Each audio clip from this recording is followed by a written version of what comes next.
قبائلی علاقوں میں ڈرون حملوں میں ہونے والی ہلاکتوں کا معاملہ حل ہو گیا۔ اب سیکورٹی فورسز نے دعویٰ کر دیا ہے کہ عسکریت پسند ڈرون حملوں کے ذریعے سویلین کو نشانہ بنا رہے ہیں، جس سے جہاں مکانات اور نجی املاک تباہ ہو رہی ہیں، وہیں عورتیں، بچے اور عام مکین بھی جہاں کی بازی ہار رہے ہیں۔ مبصرین کے مطابق قبائلی علاقوں میں شدت پسند گروہوں کی جانب سے ڈرونز اور کواد کاپٹرز کا استعمال ایک نیا اور شاید زیادہ تشویشناک رجحان بن چکا ہے۔ سیکورٹی اداروں کے ساتھ ساتھ سویلین بھی دہشت گردوں کے ان ڈرونز حملوں کا بڑا ہدف بنتے جا رہے ہیں۔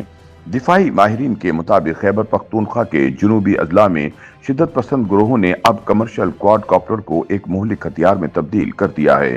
بنو، وزیرستان اور ٹانک جیسے اضلاع میں پولیس اور سیکورٹی فورسز کے ساتھ ساتھ سویلین آبادی پر کواد کاپٹر کے ذریعے حملے ہو رہے ہیں، جن میں مارٹر شیل اور دیسی بم گرائے جا رہے ہیں۔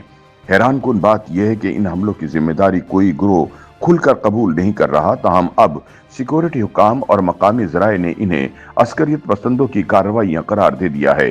پولیس حکام کا کہنا ہے کہ پاکستان میں عسکریت پسندوں نے ملک کے شمال مغرب میں سیکورٹی فورسز پر حملوں کے لیے تجارتی بنیاد پر دستیاب کواد کاپٹر ڈرونز کا استعمال شروع کر دیا ہے، جو اس غیر مستحکم علاقے میں ایک خطرناک پیش رفت ہے۔ پولیس حکام کے مطابق پچھلے 2.5 مہینوں میں بنو اور مہلکہ علاقوں میں پولیس اور سیکورٹی فورسز پر کم از کم 8 ایسے ڈرون حملے ہو چکے ہیں۔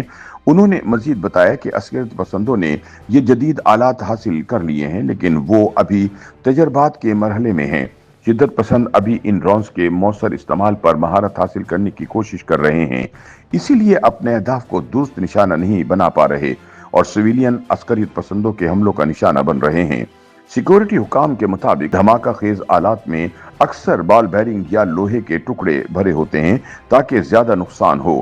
پولیس حکام نے اعتراف کیا کہ ان کے پاس دہشت گردوں کے ایسے حملے روکنے کے لیے ٹیکنالوجی ہے اور نہ ہی مناسب تربیت یافتہ عملہ موجود۔ صوبائی پولیس چیف ذوالفقار حمید نے تسلیم کیا کہ پولیس کے پاس اس نئے خطرے سے نمٹنے کے لیے وسائل موجود نہیں۔ شدت پسند ہم سے بہتر ہتھیاروں سے لیس ہیں۔ حکومت کی سطح پر ان حملوں میں کوئی واضح موقف سامنے نہیں آ رہا۔ خیبر پختونخوا کے وزیر اعلیٰ علی امین گنڈاپور نے تو وزیر اعظم اور آرمی چیف کے سامنے یہ مطالبہ رکھا ہے کہ ڈرون حملے بند کیے جائیں، لیکن یہ نہیں بتایا کہ یہ حملے کون کر رہا ہے، کیوں کر رہا ہے اور روکنے کی حکمت عملی کیا ہے۔ اپوزیشن احتجاج کر رہی ہے، جرگے منعقد ہو رہے ہیں، لیکن پالیسی اور عمل درآمد کا کہیں نام و نشان تک دکھائی نہیں دیتا۔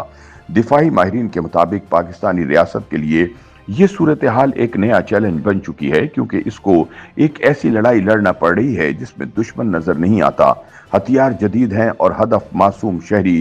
ڈرونز اب صرف آسمان سے گری آفت نہیں، بلکہ زمین پر موجود ریاستی اور غیر ریاستی عناصر کے ہاتھ میں ایک خطرناک ہتھیار بن چکے ہیں۔